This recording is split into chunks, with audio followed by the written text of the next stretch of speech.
राधे राधे सभी को स्वागत है आपका मेरे YouTube चैनल श्री राधे राधे में। मैं नेहा हाजिर हूँ एक नई कथा के साथ। भारत भूमि तपस्वियों और ऋषि मुनियों की भूमि रही है। यहाँ पर बहुत बड़े बड़े तपस्वी ऋषि हुए हैं। उन्हीं में से एक थे महर्षि उत्तंग। तो आइए आज महर्षि उत्तंग की कथा का श्रवण करते हैं।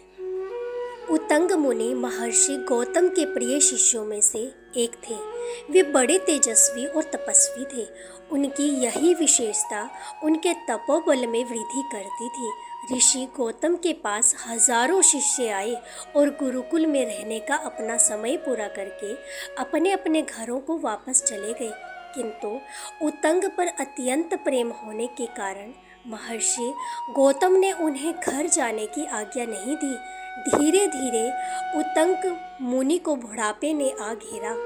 गुरु भक्ति में मगन होने के कारण मुनि को बुढ़ापा आने का पता भी न चला। एक दिन की बात है, उत्तंग जंगल में लकड़ी लाने के लिए गए। जंगल से वापस आते समय उनके सर पर लकड़ी का एक बड़ा सा गट्ठर था जो अत्यंत भारी था। गट्ठर को उठाने के कारण वो बहुत थक गए। आश्रम में पहुंचकर गट्ठर को जमीन पर गिराने लगे। उसी समय लकड़ी में फंसकर चांदी के समान एक सफेद बाल लकड़ी में उलझ गया। बाल मुनि की जटा के बालों में से एक था। गट्ठर की बोझ की थकान, बहुत जोर से भूख का सताना, ठीक उसी समय सफेद बाल को देखकर मुनि फूट फूट कर रोने लगे। तब गौतम मुनि ने पास आकर पूछा, पुत्र, आज तुम्हारा मन शोक से व्याकुल क्यों हो रहा है? मैं इसका कारण जानना चाहता हूँ।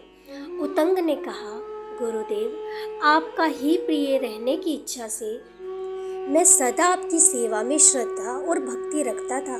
इसी कारण से मुझे पता ही नहीं चला कब आयु हाथ से सरक गई। मुझे यहाँ रहते हुए 100 से भी अधिक वर्ष बीत गए। आपने मुझे घर लौटने की आज्ञा नहीं दी। गौतम ऋषि ने कहा, भृगुनंदन, तुम्हारी सेवा देखकर मुझे तुमसे स्नेह हो गया था, इसीलिए इतना समय बीत गया, मुझे इसका पता भी नहीं चला। अब देर मत करो, मैं तुम्हें घर जाने की आज्ञा देता हूँ। उत्तंग ने कहा, मुनिवर, मैं आपको गुरु दक्षिणा में क्या दूँ? ऋषि ने कहा, पुत्र, मैं तुम्हारी सेवा और भक्ति से प्रसन्न हूँ। यही तुम्हारी तरफ से दे जाने वाली दक्षिणा है। इसके बाद उत्तंग मुनि ने तपोबल से युवावस्था को प्राप्त किया। आश्रम से जाने की आज्ञा लेने के लिए गुरु पत्नी अहल्या के पास पहुँचे। अहल्या ने सुझाव दिया कि वह गुरु दक्षिणा के रूप में राजा मित्र साहा सुदास की पत्नी मदयंती की दिव्य बालियां लाए। राजा एक श्राप के कारण नरभक्षी राक्षस बन गया था और उसे कलमाशपाद के नाम से जाना जाता था। उत्तंग की मुलाकात कलमाशपाद से हुई, जो उसे खाने के लिए उत्तंग के पास पहुँचे, लेकिन उत्तंग ने उन्हें रोक दिया और समझाया कि गुरु दक्षिणा के रूप में मदयंती की बालियां प्राप्त करना उनका कर्तव्य है और वह उत्तंग अपना दायित्व पूरा करने के बाद लौट आएंगे।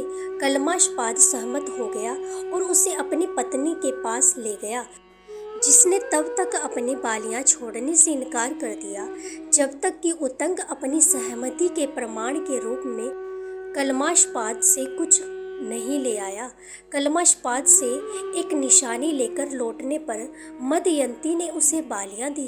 रानी ने उत्तंग को चेतावनी दी कि उसकी बालियां नागों, यक्षों, राक्षस और देवताओं को पसंद है, जो उन्हें चुराने की कोशिश करेंगे। इसलिए उत्तंग को सलाह दी गई कि वे बालियों को जमीन पर न छूने दे, ताकि सांप उन पर कब्जा न कर सके। आश्रम लौटते समय उत्तंग ने बालियों को मृग चर्म में बांध लिया था। यात्रा करते समय वे जलपान के लिए कुछ फल तोड़ने के लिए एक पेड़ पर चढ़ गए। उन्होंने मृग चर्म को एक शाखा से बांधा, लेकिन मृग चर्म खुल गया और बालियां जमीन पर गिर गई। एक सांप ने तुरंत बालियों को पकड़ लिया और चींटियों के टीले में गायब हो गया। दुख में उत्तंग पेड़ से गिर पड़े। 35 दिनों तक उन्होंने चींटियों के टीले को डंडे से खोदा, ताकि सांप को बाहर निकाला जा सके और बालियां निकाली जा सके। बार बार के प्रहारों से धरती हिलने लगी। उस समय अपने रथ पर सवार इंद्र ने उतंक के निरर्थक प्रयासों को देखा। आदि पर्व की तरह इंद्र ने अपने वज्र का उपयोग करके उतंग को सुंदर नागलोक में प्रवेश कराया। वहां उतंग ने एक घोड़े को देखा जिसकी पूंछ पर काले और सफेद बाल थे, तांबे के रंग का थोथन था और उसी रंग की आंखें थी जो तेज से जल रही थी। घोड़े ने उतंग को पीछे से फूंकने को कहा, जैसे कि आदि पर्व संस्करण में है। घोड़ा अग्नि देवता था जो गौतम का गुरु था, जिसने बालियां वापस लाने में अपनी मदद की पेशकश की थी। जब उतंक ने घोड़े के निर्देश का पालन किया तो घोड़े के हर रोम से आग की लपटें और धुआं निकला और सांपों के घरों को दबा दिया। इस तरह घुटकर वासुकी के नेतृत्व में सांप बाहर आए, उतंग की पूजा की और बालियां सौंप दी और माफी मांगी। जब उतंग गौतम के आश्रम में अहल्या को बालियां देने के लिए लौटे तो उन्होंने बालियां प्राप्त करने में हुई घटनाओं का क्रम बताया। महाभारत की कथा अनुसार श्री कृष्ण स्वयं भी महाभारत रोक ना सके। इस बात पर महामुनि उतंग को बड़ा क्रोध आ रहा था। देव योग से भगवान श्री कृष्ण उसी दिन द्वारिका जाते हुए मुनि उतंग के आश्रम में आ पहुंचे। मुनि ने उन्हें देखते ही कटु शब्द कहना प्रारंभ किया। आप इतने महाज्ञानी और सामर्थ्यवान होकर भी युद्ध नहीं रोक सके, आपको उसके लिए शाप दे दूं तो क्या यह उचित न होगा? भगवान कृष्ण हंसे और बोले, महामुनि, किसी को ज्ञान दिया जाए, समझाया बुझाया और रास्ता दिखाया जाए तो भी वह विपरीत आचरण करे तो इसमें ज्ञान देने वाले का क्या दोष? यदि मैं स्वयं ही सब कुछ कर लेता तो संसार के इतने सारे लोगों की क्या आवश्यकता? मुनि का क्रोध शांत न हुआ। लगता था वे मानेंगे नहीं, शाप दे ही देंगे। तब भगवान कृष्ण ने अपना विराट रूप दिखाकर कहा, महामुनि, मैंने आज तक किसी का अहित नहीं किया। निष्पाप व्यक्ति चट्टान की तरह सुदृढ़ होता है। आप शाप देकर देख लें, मेरा कुछ नहीं बिगड़ेगा। हाँ, आपको अगर किसी वरदान की आवश्यकता हो तो हमसे अवश्य मांग ले।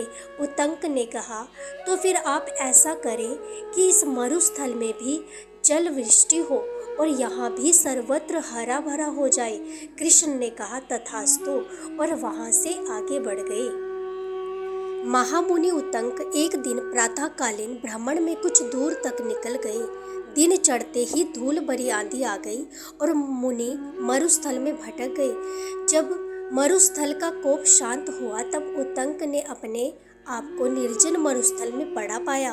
धूप तप रही थी, प्यास के मारे उतंक के प्राण निकलने लगे।